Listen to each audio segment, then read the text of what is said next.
It was late evening when the dying light stretched long over the dry Arizona plains, painting the land in fire and dust. The air was still, heavy with the kind of silence that only comes before something unforgettable. Jack Rayner, a lone rancher known more for his quiet ways than his words, was fixing a broken fence post near the riverbed when he heard a soft rustle. Behind him, too light for a coyote, too cautious for a deer, he froze, his hand instinctively hovering near his gun, eyes scanning the shadows between the cottonwoods. Then came a trembling voice from behind the barrel of an old rifle, small, desperate, and breaking at the edges. "Easy, don't move," she cried. Jack turned slowly, careful not to startle her, and what he saw made his heart stumble. A young Apache girl, barely more than 20, stood there barefoot and trembling, her dress torn, a feather hanging loose in her dark hair, and fear flashing in her wide, tear-filled eyes. The rifle she held looked too heavy for her, the kind of weapon carried by someone forced to survive, not born to fight. Jack raised his hands slightly, his voice calm and low, the same tone he used to soothe wild horses. "I ain't here to hurt you," he said. "You'll be safe, I promise." The girl's breath came in sharp bursts, her body shaking as if she'd been running for miles. No safe. "They come," she whispered, glancing over her shoulder at the hills. Her knees gave out, and the rifle slipped from her hands as tears broke free. Jack caught her before she hit the ground. He could feel the heat of her skin, the tremor of exhaustion coursing through her.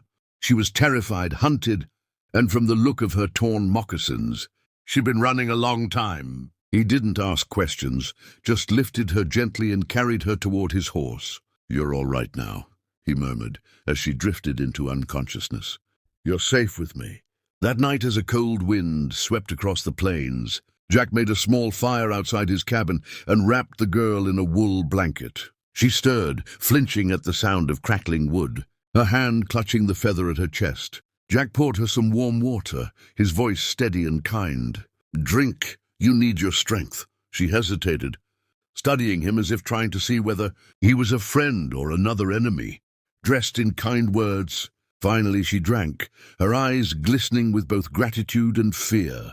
"They took my people," she said softly, her accent heavy but her meaning clear. "White men, soldiers, they burn our camp." Jack's jaw tightened.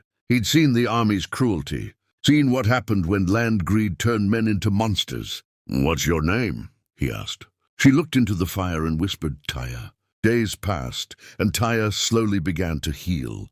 Jack gave her food, a small room, and never once asked her to leave. But trouble travels faster than kindness on the frontier. Word spread in the nearby town that a rancher was harboring an Apache. Some men spat his name, calling him a traitor. One night, a group of them rode out with torches, shouting for him to turn her over. Jack stood firm at his door, shotgun in hand, while Taya hid inside, trembling. "She's under my roof," he told them coldly. "And any man who tries to cross that line will meet the same end as a rattler in my barn." The men rode off, but their threats hung in the wind like smoke. Jack knew this peace couldn't last, but looking into Taya's eyes that night, seeing her silent gratitude, he decided some things were worth fighting for. As weeks turned to months, the girl who once trembled at every sound began to laugh again. Jack taught her to ride, and she showed him how to track by broken grass and faint prints only she could read. Slowly, something beautiful grew between them, trust, respect, and a quiet bond that didn't need words. But one morning, as the sun rose red, riders appeared on the ridge, the same soldiers who had burned her village. Taya froze when she saw their insignia. "They come again," she whispered. Jack grabbed his rifle and looked at her. "Not this time," he said. "This time, they'll learn what a man does when he's got something worth protecting." Gunfire erupted near the corral, bullets snapping through the air. Jack fired back, taking cover behind a wagon. Smoke filled the yard, the horses screaming in panic. Through it all, Taya refused to run. Instead, she picked up his spare rifle, her hands steady now, her fear burned away by something stronger, courage. Together they fought side by side, until the last of the riders turned back toward the hills. When the dust settled, the yard was silent except for the sound of their heavy breaths. Jack looked at her, a streak of soot across her cheek, and smiled faintly. "You all right?" he asked. She nodded, tears of relief shining in her eyes. "You said I'd be safe," she whispered. "And I was." That evening, as the sun dipped low and the horizon turned to gold, Jack and Tyre sat together by the same barrel where she had once cried. The land around them was quiet again, peaceful. "You could go," he said softly. "Back to what's left of your people." She shook her head. "My people are gone, but you stayed." Jack looked at her, and in that moment, neither of them needed to say another word. Sometimes fate doesn't bring people together by chance. It binds them by the storms they survive. As the final rays of sunset kissed the horizon, Tyre rested her head on his shoulder. "You'll be safe now," she whispered, echoing his words from that first night.